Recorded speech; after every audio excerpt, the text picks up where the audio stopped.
Olá, um excelente dia para você. Nós já estamos ao vivo. O Manhã no Ar está começando nessa manhã de quinta-feira e você é o nosso convidado para conhecer os destaques desta edição. Desembargador aposentado Rafael Romano é acusado de abuso sexual contra a própria neta. A denúncia foi feita pela ex-nora dele ao Ministério Público. A defesa do ex-magistrado nega a acusação. De acordo com o advogado, a denúncia pode se tratar de uma vingança por conta do fim do casamento entre Luciana e o filho do ex-desembargador. STF decide que grávidas e mães presas provisórias podem ir para casa. Não terão direito ao benefício as presas que tenham cometido crimes com violência ou grave ameaça, ou ainda contra familiares. Recurso no Tribunal de Justiça mantém Quinteto Fantástico em cargos de delegados. E aqui no estúdio a gente fala sobre doenças respiratórias e como as pessoas mais vulneráveis a elas podem se prevenir. Tem ainda o julgamento do FAST e os jogos decisivos do Barezão. Isso e muito mais a partir de agora. Manhã no Ar, seu dia começa aqui.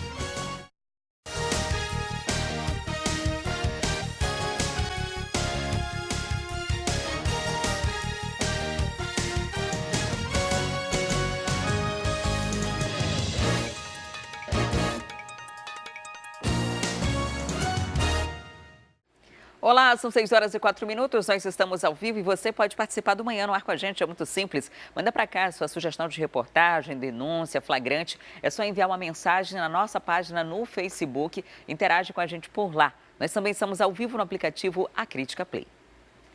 E ontem nós mostramos um caso de uma dupla que assaltou uma loja na zona leste da cidade. Um dos suspeitos, que é menor de idade, foi identificado e apreendido. Além dele, 2 mulheres foram presas por receptação dos produtos roubados. O menor foi apreendido na tarde dessa terça-feira na casa da família dele, que fica em uma rua paralela ao local do crime. O assalto ocorreu nessa loja, na comunidade Grande Vitória, na tarde de segunda-feira passada. Segundo a polícia, os 2 suspeitos são menores, agiram com violência e usaram uma arma fabricada de forma artesanal para praticar o roubo. Aqui na delegacia, o adolescente identificou os comparsas, inclusive as 2 mulheres que foram presas por receptação. Uma delas é namorada do rapaz. Em depoimento, ele disse que o crime também foi feito para presentear a companheira. As suspeitas foram identificadas como Janice do Socorro Vieira Caxeixa, de 29 anos, e Gisele Pinto Bezerra, de 21 anos, que seria a mulher do adolescente. Namorada, companheira, que ele já chama de companheira, está há 3 dias apenas com ela e já se declara companheiro dela. Presenteou ela com alguns objetos, inclusive na hora da prisão ela estava usando algum desses anéis, alguma dessas joias, e ficou responsável para vender para outras pessoas. E a Janice também ficou com parte desse material aí para fazer repasse para terceiros, né? Fazer a venda e depois o grupo iria dividir esse lucro. Aqui está parte do material que foi recuperado pela polícia. Os proprietários do estabelecimento onde ocorreu o roubo estiveram aqui na delegacia para reconhecer os produtos. Em relação aos cordões, de acordo com as vítimas, aqui está pelo menos 10% de tudo que foi roubado.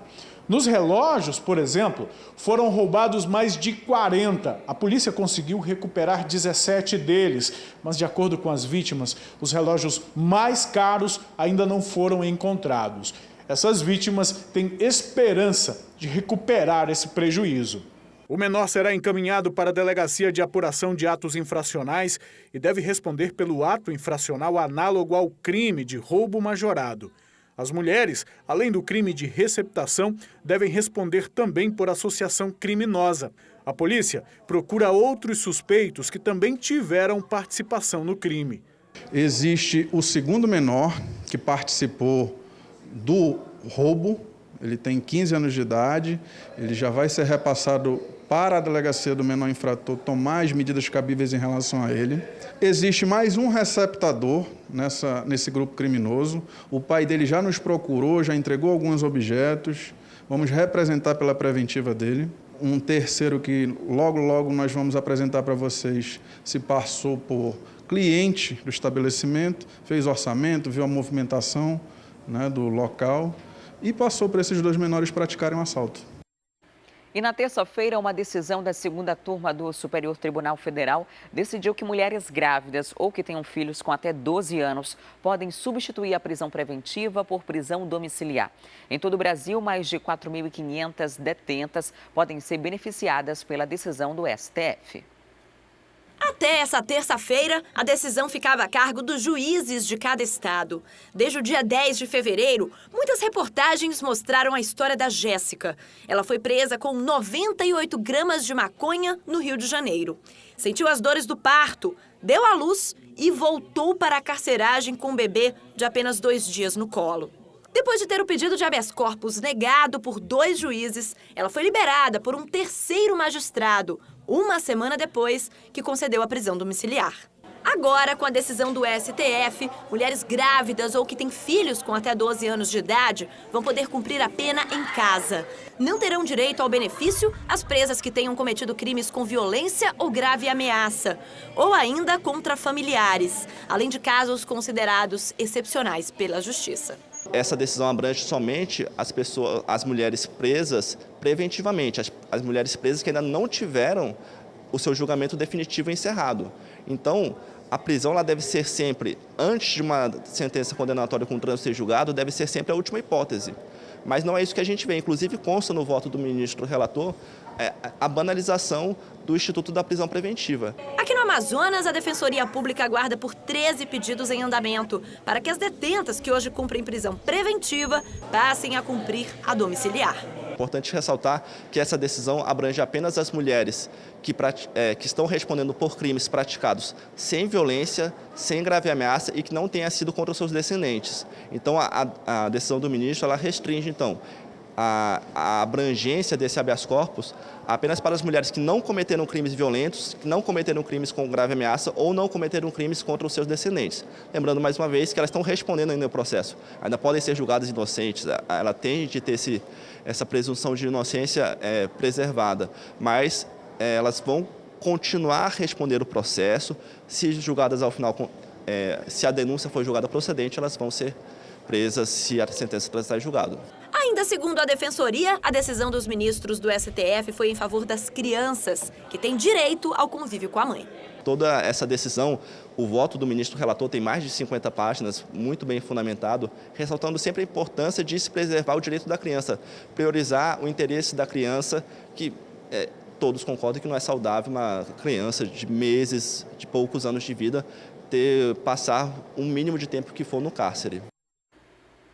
E um homem tem aterrorizado moradores do Dom Pedro. Além de roubar, ele também andava armado e agredia as vítimas. Nós temos imagens da ação desse bandido que, felizmente, foi detido pela polícia.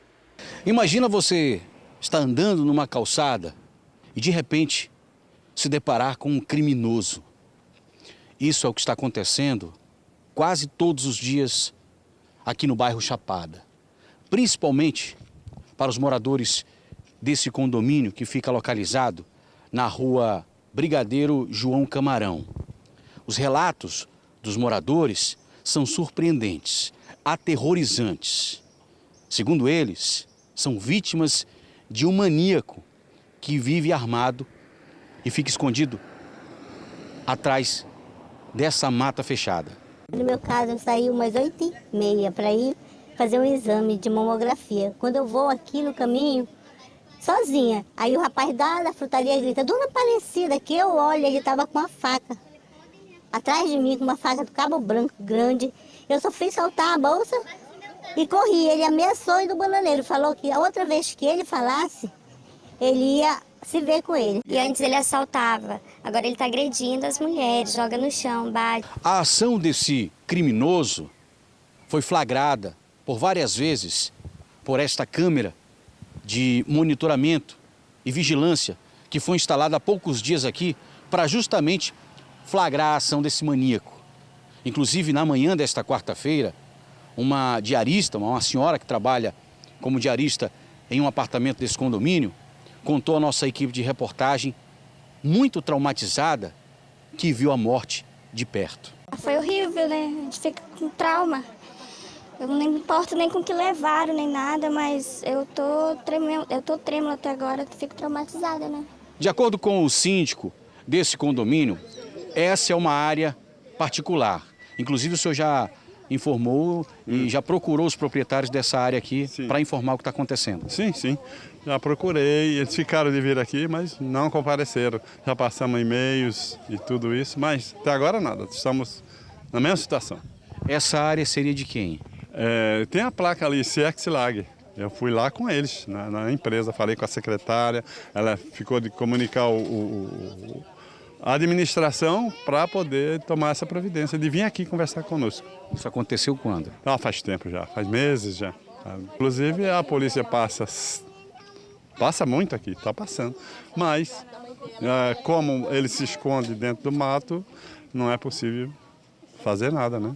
Olha, a gente recebeu a informação nesse momento que os policiais militares da 22ª SICOM conseguiram prender um suspeito de ter praticado todos esses crimes aqui em frente a esse condomínio. Nós vamos para lá agora para checar essa informação. Mas nesse momento, um dos suspeitos de terem cometido os assaltos ao condomínio foi preso e trazido aqui para o 12º Distrito Integrado de Polícia pela equipe de policiais militares da 22ª SICOM. Ele foi detido em flagrante. Inclusive, os policiais militares trouxeram até uma vítima que reconheceu esse suspeito. Tenente, é uma área de difícil acesso, até para o patrulhamento da polícia também, onde eles ficam escondidos nessa área grande de mata fechada. Exatamente. No dia de hoje, nós conseguimos lograr isso na prisão desse indivíduo, justamente após ele ter cometido esse crime, né? Alguns dias nós recebemos algumas denúncias que naquela área verde ali, na Constantino Nery, que dá acesso também à Bola das Letras, alguns indivíduos estariam realizando roubo, utilizando arma branca e se evadindo para aquela área de mata. Hoje, uma das nossas viaturas durante o patrulhamento avistou a vítima e rapidamente, com o apoio das outras equipes, fizemos um cerco policial e conseguimos localizar o indivíduo. A vítima reconheceu sem sombra de dúvidas e também na área de mata, após diligências, conseguimos reaver todos os pertences da vítima, sua bolsa com os seus documentos, com os seus pertences. E a cadeia Raimundo Vidal Pessoa, desativada em maio do ano passado, tem sido moradia para usuários de drogas e moradores de rua. Vários itens estão sendo furtados durante a madrugada. E quem mora próximo ao local tem medo da ação desses infratores. Do lado de fora é possível ver o abandono. Janelas e portas foram furtadas. Paredes pichadas. O mato toma conta da área. O local que é patrimônio público depredado. Segundo os moradores que residem aqui na Avenida 7 de Setembro e que não querem se identificar, o local está completamente abandonado e serve de abrigo para os usuários de drogas e também para os moradores de rua. A entrada principal, a porta fica assim, olha só, aberta 24 horas por dia, não tem nenhum tipo de vigilância. A gente identifica sinais claros de que pessoas entram aqui durante a madrugada. A gente encontrou aqui, olha só, garrafas de bebidas alcoólicas.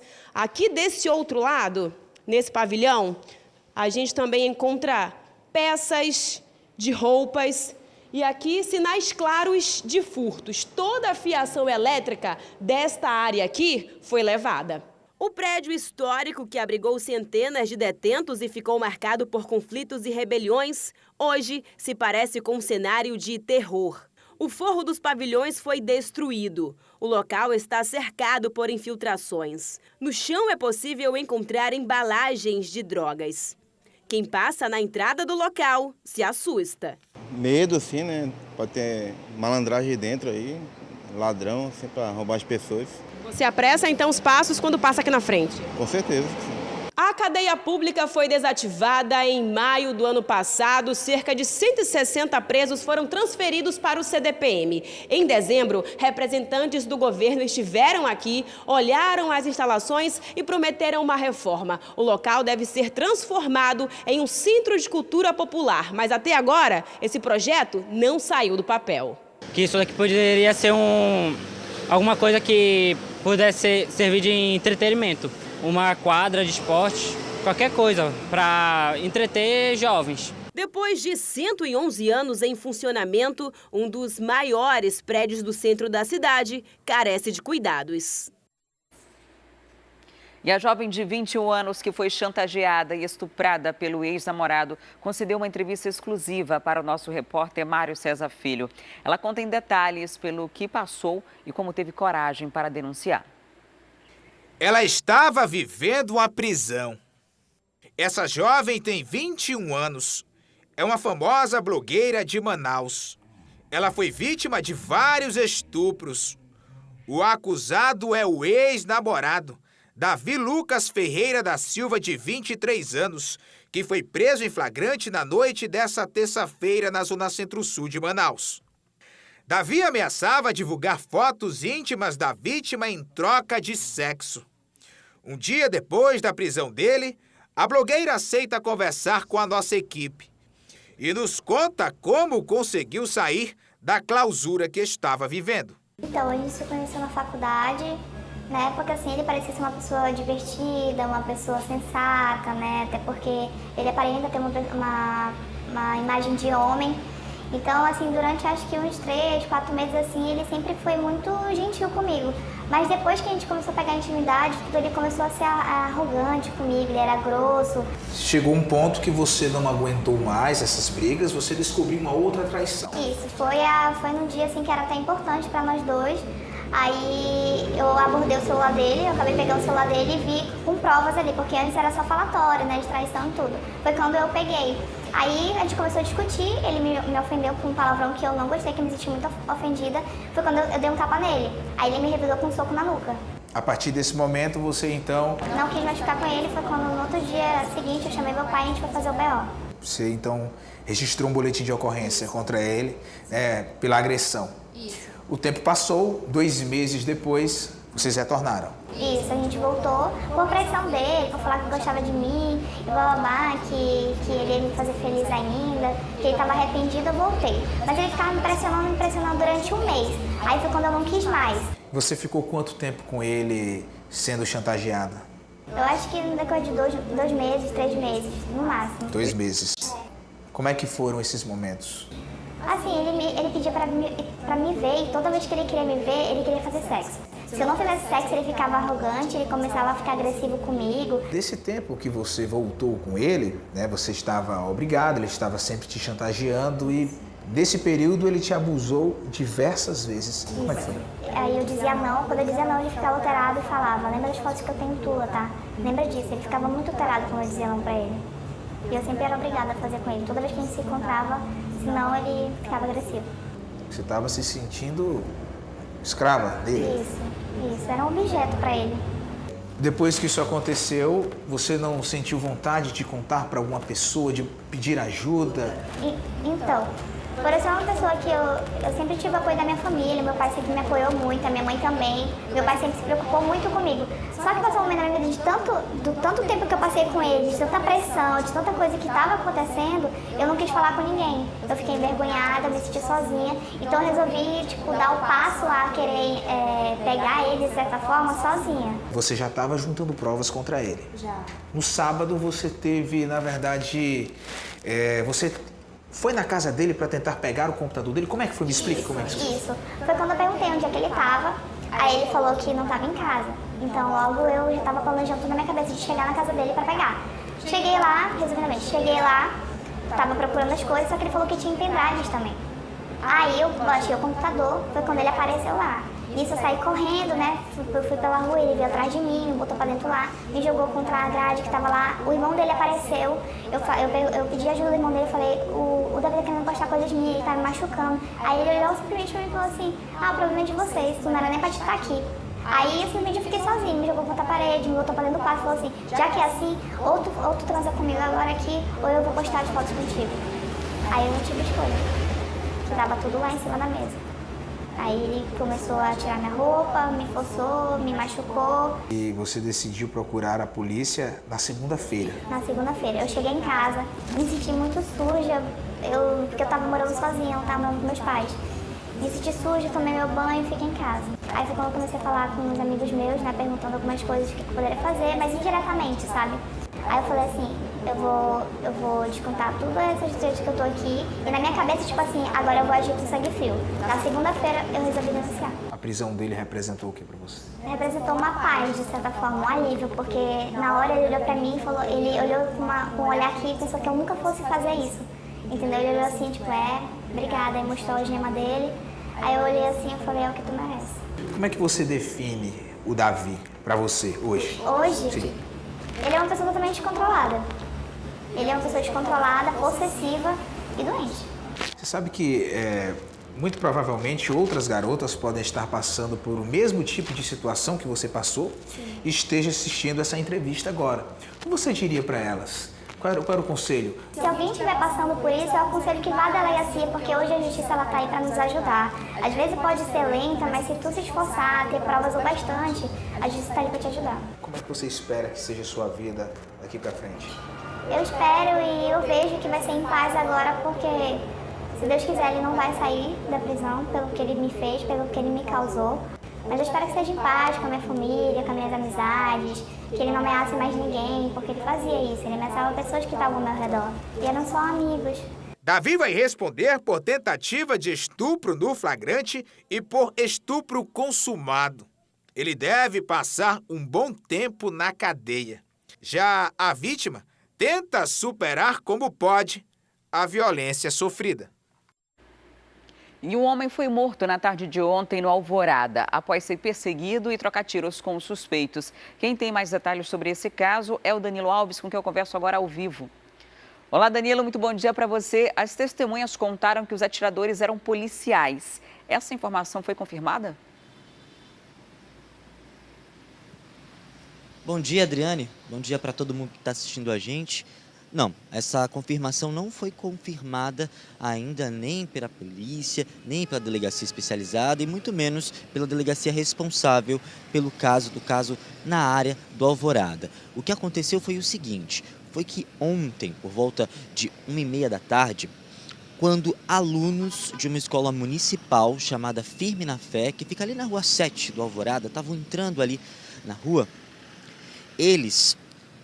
no caso, os atiradores estavam procurando o Nixon Barbosa França da Silva, de 23 anos.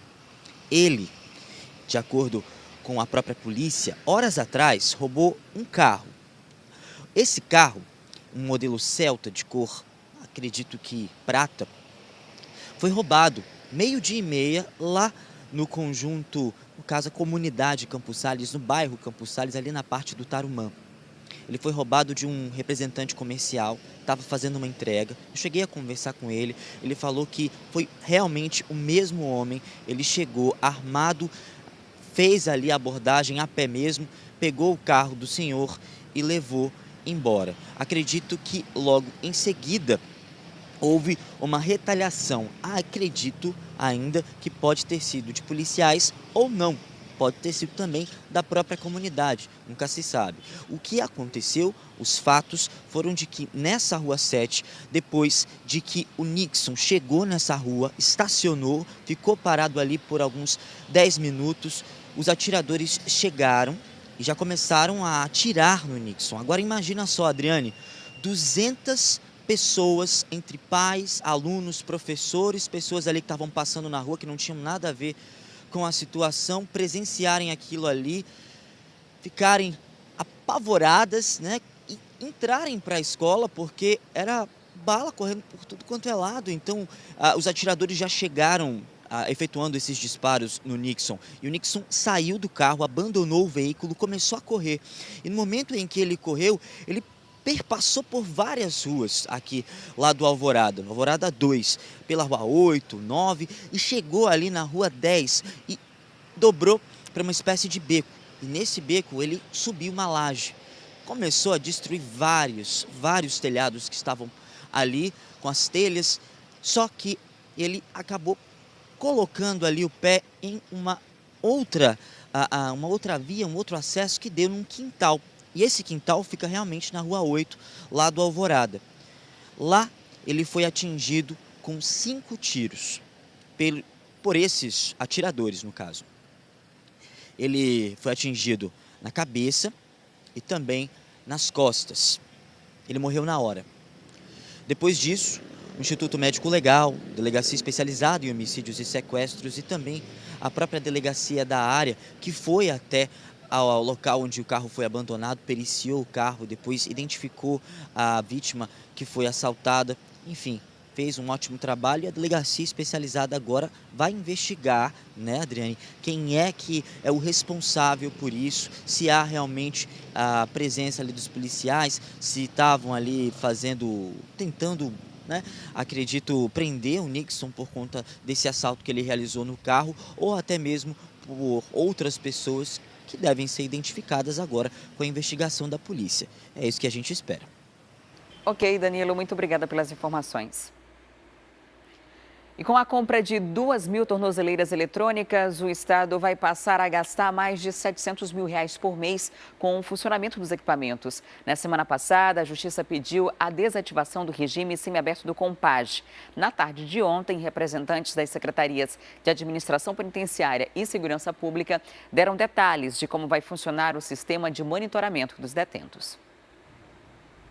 O monitoramento vai passar a ser feito também pelo Centro Integrado de Comando e Controle do Estado. A tarefa, atualmente, é feita apenas na sede da Secretaria de Administração Penitenciária e pela empresa dona dos aparelhos em São Paulo. O Estado, que tem apenas uma equipe de fiscalização, vai passar a contar com 3. Esses agentes vão atuar em casos de infrações. Nós temos o rompimento e a pessoa desliga por vontade própria. Só com o aumento da fiscalização, aqueles que romperem vai chegar imediatamente e vai inibir os outros que possam realmente fazer a mesma situação. Iremos informar de imediato o judiciário e com certeza irá dar uma resposta também de imediato e aqueles que tiverem realmente a violação detectada irá regredir para o fechado. A delimitação do espaço que cada monitorado vai poder transitar é definido pela Justiça. Se o espaço for ultrapassado, o aparelho emite um sinal tanto para a central quanto para o detento.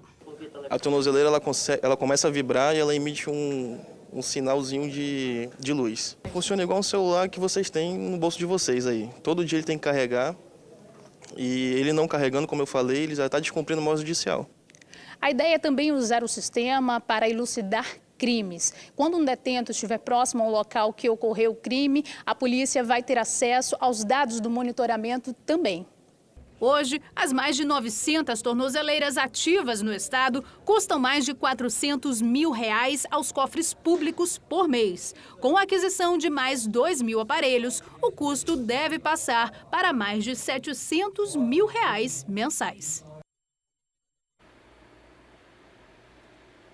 E a aprovação da intervenção federal na segurança pública do estado do Rio de Janeiro nesta semana abre o debate para o reforço dos pelotões nas fronteiras do país. Aqui no Amazonas, por exemplo, o estado é vizinho dos maiores produtores de cocaína do mundo e Manaus acaba virando rota para o narcotráfico. Aprovado pela Câmara dos Deputados e pelo Senado, o decreto de intervenção federal retirou do governo do Rio de Janeiro e deu às Forças Armadas o controle das polícias militar, civil, bombeiros e administração penitenciária. O general de Exército Walter Souza Braga Neto foi nomeado interventor e responderá diretamente ao presidente.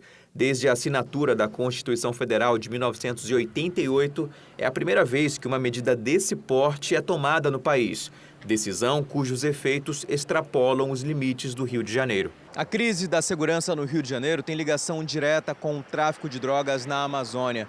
O Amazonas é vizinho dos 2 maiores produtores de cocaína do mundo, Peru e Colômbia. Especialistas garantem, não dá para combater o crime organizado, seja no Rio ou em qualquer parte do Brasil, sem o fortalecimento militar nos pelotões de fronteira. O Amazonas é tido como a principal porta para a entrada de armas e drogas em território brasileiro. Para este especialista em segurança nas fronteiras, as próximas ações do governo federal terão um impacto direto em Manaus e no interior. Uma dessas medidas é a criação do Ministério da Segurança Pública, que deve fortalecer o patrulhamento na tríplice fronteira. A missão maior do Ministério, e eu creio que a mais difícil, é a integração das ações. Se nós somarmos os conhecimentos de todas as organizações voltadas para o combate ao narcotráfico, veja, nós teremos um avanço muito grande. E somar os esforços, exato, não deixar que saia uma lancha da Polícia Federal, outra da Polícia Civil, outra do Exército. Vamos somar esses esforços, concentrar esses esforços e integrar nossas ações para o benefício da sociedade. Quanto maior o patrulhamento no interior, menor a quantidade de droga que chega à capital, o que gera um efeito positivo na segurança local. Mas as autoridades municipais e estaduais precisam aproveitar o momento para fortalecer a repressão aos criminosos e também ações de caráter social. Em nota, a assessoria da Secretaria de Segurança Pública do Estado informou que aqui no Amazonas tem intensificado as ações de combate ao tráfico de drogas. Disse ainda que as autoridades do Amazonas estão atentas e as polícias civil e militar cada vez mais integradas nesse combate. E na Câmara Municipal aumenta a pressão para a regularização dos aplicativos de transporte em Manaus. Apesar de ser previsto na Constituição Federal, na capital amazonense, o serviço, que funciona há cerca de 2 anos, ainda é ilegal. Só o aplicativo Uber tem mais de 10 mil usuários cadastrados em Manaus. O número de motoristas e passageiros aumenta a cada dia. Cresce também a pressão para que o serviço seja regulamentado. Já está aí, já vai fazer 2 anos, né? E isso está refletindo muito na questão do transporte legal. O aplicativo hoje, quando ele não está regulamentado, ele é ilegal, apesar de estar previsto na Constituição, que foi aprovado, mas só que falta o município regulamentar. Então, quando o município não regulamenta, ele é ilegal. A Câmara dos Vereadores aguarda o envio da proposta de regulamentação, elaborada pela Superintendência Municipal de Transportes Urbanos. O documento será analisado e as possíveis emendas votadas em plenário. Depois, o texto é devolvido à Prefeitura para ser sancionado pelo prefeito. O presidente da casa prometeu dar urgência ao processo. Pode ser abril, pode ser março, pode ser amanhã, ou seja, Manaus não pode ficar sem o uso de aplicativos, isso é fato. As capitais do mundo usam. Eu entendo que o aplicativo ele não tira emprego de ninguém, pelo contrário, ele melhora a concorrência, dá uma opção a mais para a população e força sistemas de transporte, como o sistema urbano, a se adequar, melhorar. E agora a gente tem informação ao vivo do trânsito. Nesse exato momento, há uma manifestação na zona leste da cidade. Olha só o trânsito como está engarrafado. Isso acontece por conta de uma manifestação de mototaxistas ali na rotatória do Armando Mendes, na zona leste da cidade. A gente não tem detalhes de qual seria o motivo dessa manifestação. O fato é que eles interditaram aquela área e não passa ninguém nesse exato momento. A gente vai tentar se aproximar dessa área onde acontece o protesto dos mototaxistas para mostrar a situação para você que está acompanhando. Olha só o trânsito na zona leste, ali na aproximação da bola da Samsung, do Armando Mendes, e ali o trânsito é bastante intenso, não passa nenhum veículo porque os mototaxistas interditaram aquela área. A nossa equipe de reportagem está chegando ao local e daqui a pouquinho traz mais informações ao vivo. Olha só a quantidade de pessoas que está nesse exato momento ali parada no trânsito, né? A gente do transporte coletivo, do transporte convencional, e agora a gente se aproxima da manifestação, mostra de fato o impacto nessa área da zona leste da cidade. Está repleta ali de mototaxistas que de fato fecharam a rotatória e ninguém passa nessa área. Há um transtorno muito grande. A gente tem viatura da polícia aí na área? Não consigo observar nenhuma viatura ainda no local, né? O fato é que o trânsito está bastante ali no lado, né? Tem as viaturas da polícia, estão na parte da rotatória. O trânsito é muito intenso nesse momento e, apesar da presença da polícia, eles não conseguiram resolver ainda essa situação, né? Normalmente, quando há a presença da polícia, eles conseguem ali inibir essa interdição. E ali a gente já viu as viaturas que estão na parte de fora ali, né, da rotatória, na parte da bola, mas ainda assim não foi possível impedir essa interdição, que é muito grande, e a gente olha a extensão da avenida completamente engarrafada. Daqui a pouquinho a gente traz mais detalhes. E uma parceria entre o Tribunal Regional Eleitoral e a Câmara dos Vereadores vai ajudar a agilizar o cadastro biométrico de eleitores em Manaus. Cerca de 40 mil registros devem ser feitos até maio deste ano. A parceria já aconteceu em outros pleitos. A Câmara Municipal vai ceder 41 servidores, um de cada gabinete. Eles serão treinados para ajudar o Tribunal Regional Eleitoral no processo de cadastramento biométrico. Pelas contas do TRE, 40 mil eleitores de Manaus precisam ter as digitais cadastradas até maio. Além da capital, as urnas com biometria serão usadas em outros 9 municípios. As cidades de Parintins, Tabatinga, Tefé, Atalaia do Norte e Coari estão em processo de cadastramento, mas não devem utilizar a biometria nas eleições deste ano. Nós fizemos, quase todos os municípios, nós temos convênio com as prefeituras que cederam servidores e as câmaras municipais. Então, lá também está ocorrendo essa parceria e também esse trabalho de biometria conjugado com essa ajuda dos demais poderes. E agora a gente vai para o intervalo e na volta tem a nossa interação ao vivo com a Rádio FM O Dia. Vamos falar de mais um recurso no Tribunal de Justiça que deu benefício para o Quinteto Fantástico continuar no cargo, aqueles 5 delegados que não foram aprovados no concurso público. Em instantes a gente traz mais informações ao vivo da manifestação que acontece nesse exato momento na Grande Circular. O trânsito está completamente parado. É um instante só.